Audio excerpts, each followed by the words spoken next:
Selamat pagi. Hari ini kami akan ke 3 rolak yang ada di Surabaya.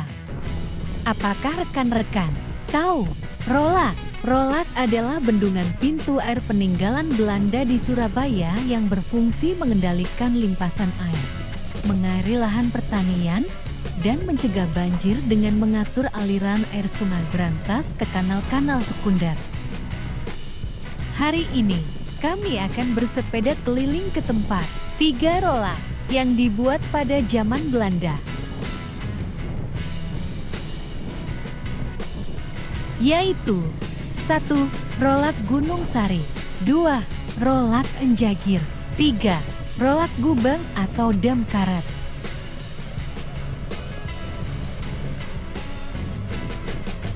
Sedikit cerita tentang daerah Gunung Sari. Sejarah Gunung Sari di Surabaya meliputi perannya sebagai benteng pertahanan terakhir arek-arek Surabaya pada pertempuran 10 November tahun 1945. Penamaan yang berasal dari kata gunung yang indah karena kondisi geografisnya yang berbukit, keberadaan lapangan golf tertua kedua di Hindia Belanda, serta makam tokoh kolonial seperti Mbah Deler dan monumen Kancah Yuda Maastricht untuk mengenang jasa para pejuang. Berikut tentang rolak atau bendungan air Gunung Sari. Sejarah rolak Gunung Sari berkaitan erat dengan bendungan atau pintu air Gunung Sari yang dibangun pada masa kolonial Belanda, diperkirakan sebelum tahun 1930-an. Rolak dalam bahasa Jawa kuno berarti pintu air atau bendungan. Pintu air ini diresmikan pengoperasiannya sekitar tahun 1981 dan berfungsi untuk pengendali limpasan air dari Sungai Brantas, irigasi, serta pengendali banjir di Surabaya.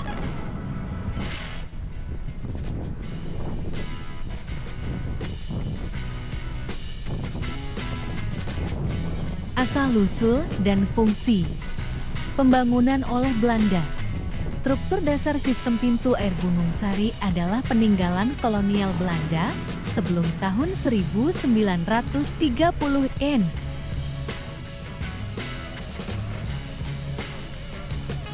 Pintu air Gunung Sari baru mulai diresmikan pengoperasiannya pada masa pemerintahan mantan Presiden Soeharto, sekitar tahun ke-1981. Masyarakat Surabaya biasa menyebut pintu air Gunung Sari itu sebagai rolak Gunung Sari.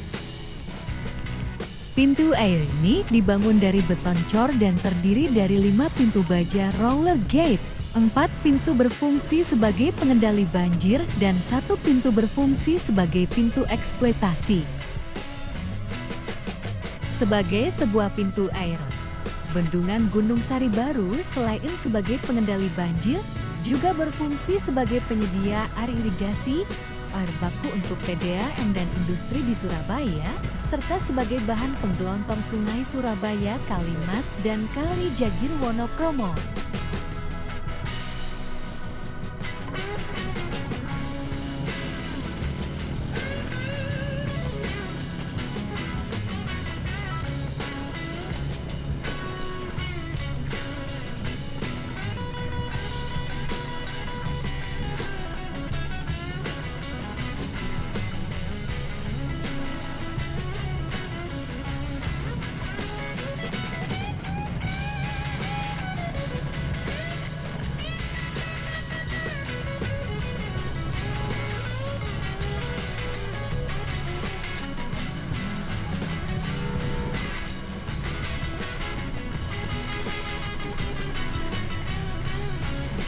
Di sini juga ada Monumen Maastricht. Nanti kapan-kapan kita bahas, karena ini juga menarik untuk diketahui.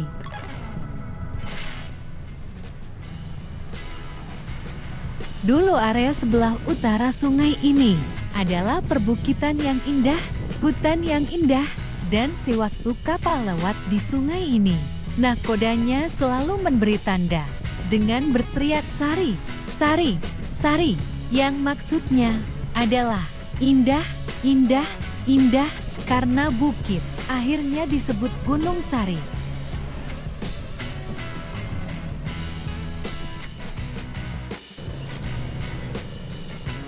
Baiklah, kita lanjutkan olahraga kita dengan sedikit berputar melewati Masjid Agung Surabaya.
Oh iya, sedikit informasi. Tahukah teman-teman, di Masjid Agung ini ada tower atau menara yang tingginya 99 meter. Menara setinggi 99 meter ini mampu melayani jamaah dalam melihat view of Surabaya from the top, pemandangan Surabaya dari atas. Dilengkapi lift dengan kapasitas 550 kg, 8 orang untuk menuju ke atas menara, serta fasilitas kantin yang memadai, sehingga jamaah dapat puas melihat pemandangan dengan makanan ringan dan cemilan yang menemani. Aktivitas lain yang bisa dilakukan adalah mengambil gambar dari atas menara, sambil berpose atau berfoto bersama keluarga tercinta, mengambil potret kubah masjid, pemandangan kota, serta gedung-gedung sekeliling Masjid Al-Akbar. Bahkan aktivitas syuting untuk kepentingan acara televisi pun bisa dilakukan di sana.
Setelah sekedar diskusi dan makan pagi, kami pun melanjutkan perjalanan ke Rolak Jagir.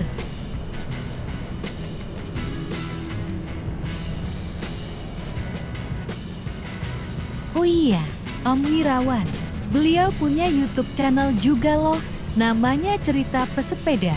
Sebuah channel YouTube yang banyak memberikan inspirasi tentang bersepeda.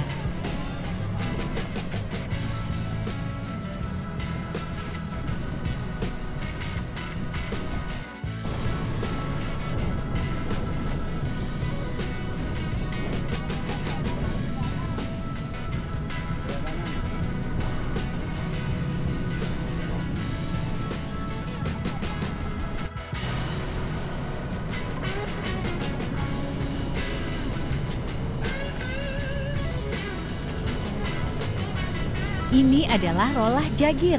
Berikut ulasannya.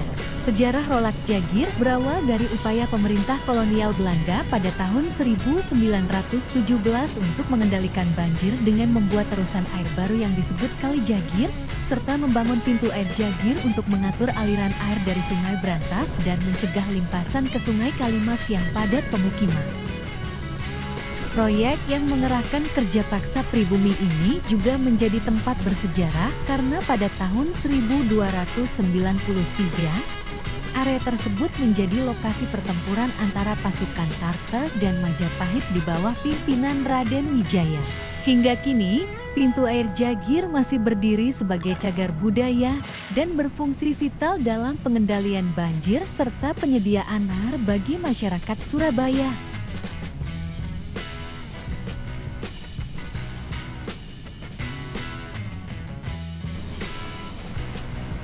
Sebelum pintu air Jagir ada, air Sungai Brantas cenderung mengalir deras ke Sungai Kalimas yang berpotensi menyebabkan banjir di wilayah Surabaya yang padat penduduk.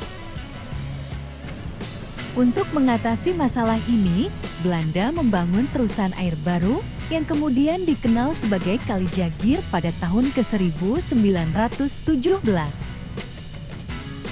Pembangunan terusan dan pintu air ini melibatkan pengerahan ribuan pekerja pribumi melalui kerja paksa, menyebabkan banyak korban jiwa. Lokasi pintu air Jagir merupakan saksi sejarah pertempuran besar pada tahun 1293 antara pasukan Tartar dari Tiongkok dan pasukan Majapahit yang dipimpin oleh Raden Wijaya. Pertempuran ini bertujuan untuk menggagalkan rencana serangan terhadap Jayakatwang dari Kerajaan Kadiri. Menurut kepercayaan masyarakat sekitar, di balik kemegahan bangunan pintu air Jagir, konon dijaga sosok makhluk besar yang dipercaya sebagai penunggu pintu air tersebut. Ini sudah menjadi rahasia umum masyarakat Kota Pahlawan. Pemerhati sejarah dari komunitas Begandring Surabaya, Kuncarsono Prasetyo menyebut, cerita horor bangunan pintu air Jagir dijaga sosok buaya putih mulanya merupakan kepercayaan warga setempat. Kepercayaan ini muncul mulai tahun 1980-an. Hingga kini, pintu air Jagir masih berdiri kokoh dan berfungsi dengan baik sebagai pengatur debit air untuk mengantisipasi banjir di wilayah Surabaya. Bangunan ini juga telah ditetapkan sebagai cagar budaya oleh pemerintah Kota Surabaya.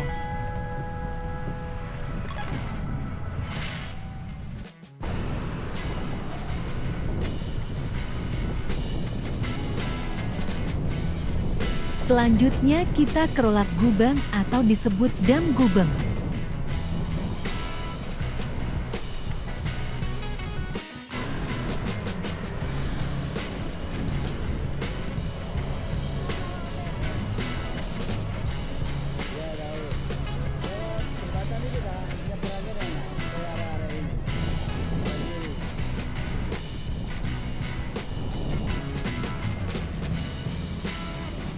Kita akan lewat jembatan yang disebut Kretek Bungkuk. Kretek Bungkuk di Surabaya adalah jembatan yang dibangun pada awal abad ke-20 sekitar 1920-an. Dinamakan Bungkuk karena konstruksinya melengkung di atas Sungai Kalimas untuk memudahkan lalu lintas perahu di bawahnya pada masa kolonial Belanda. Jembatan ini menggunakan pipa bekas minyak mentah sebagai kerangka utamanya, dan meski lantainya sudah beberapa kali diganti, konstruksi dan pipa besinya masih asli.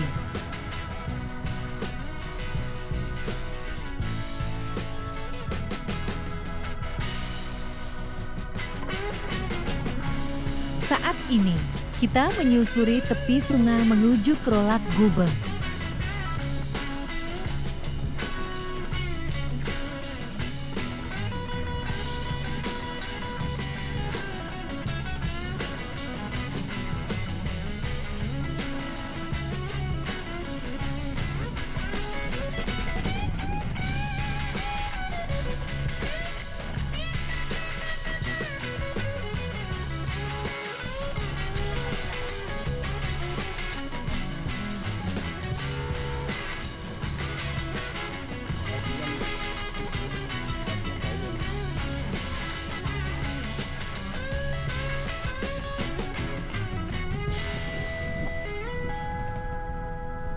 Untuk Rolak Gubeng kita lanjutkan video yang akan datang.